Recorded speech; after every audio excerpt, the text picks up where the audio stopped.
එලෝ හරි හරි මන් දන්නවා ඒ මට කරන්න දෙයක් නැහැ නේ ඒකට මම බස් එකට නැගින්න ඉන්නේ මම ඔයාලට පස්සේ කෝල් එකක් ගන්නම්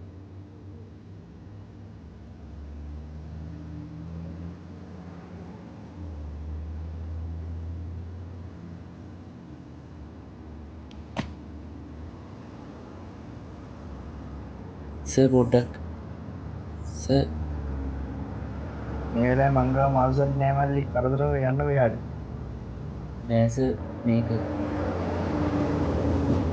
මල්ලි මම ඔබට දැන් සැරයක් කිව්වා මං ළඟ මාරුසල්ලි නෑ මං දැන් ලොකු ප්‍රශ්නයක ඉන්නේ කරදර නොකර යනවා යන්න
මල්ලි දැක්කද මේ ඇයි සල්ලි වගයක් කරලා තියෙනවා වගේ සර්ට මම මේ සල්ලි දෙන්න තමයි හැදුවේ ඒත් සර්ට මාරු සල්ලි තිබුණේ නැහැ මේ කතාව අහන්න.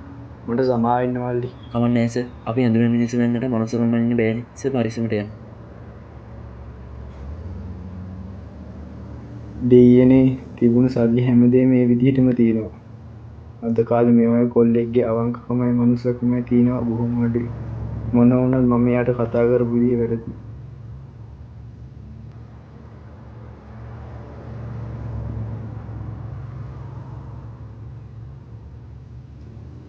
මල්ලි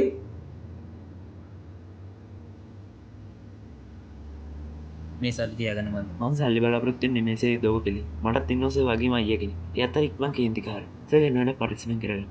මම යන්නම් සර්.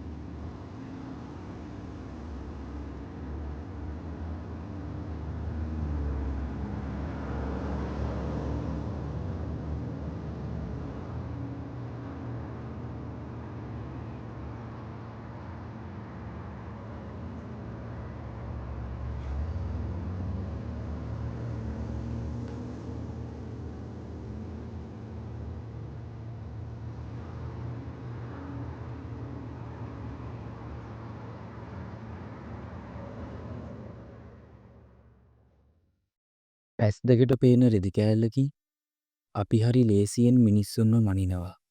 හැඩකාර ඇඳුමකට පුළුවන් ලස්සන රූපයක් මවන්න. ඒත් ඇඳුමට බැහැ කවදාවත් ලස්සන හදවතක් මවන්න. වැරහැලි අස්සේ හංගගෙන ඉන්න ඒ රත්තරන් මනුස්සකම දකින්න නම් ඇස් දෙකට වඩා හදවතක් ඌමනා වෙනවා. ඉතින් මනුස්සෙක්කු මනින්න කලින් එක මොහොතක් හිතන්න. ඔයා මේ දකින්නේ ජීවයක් තියෙන මනුස්සයෙක්ද නැත්තං පෙනුමෙන් මැනල අහකදාන මාරු සල්ලි විතරක්මද කියලා.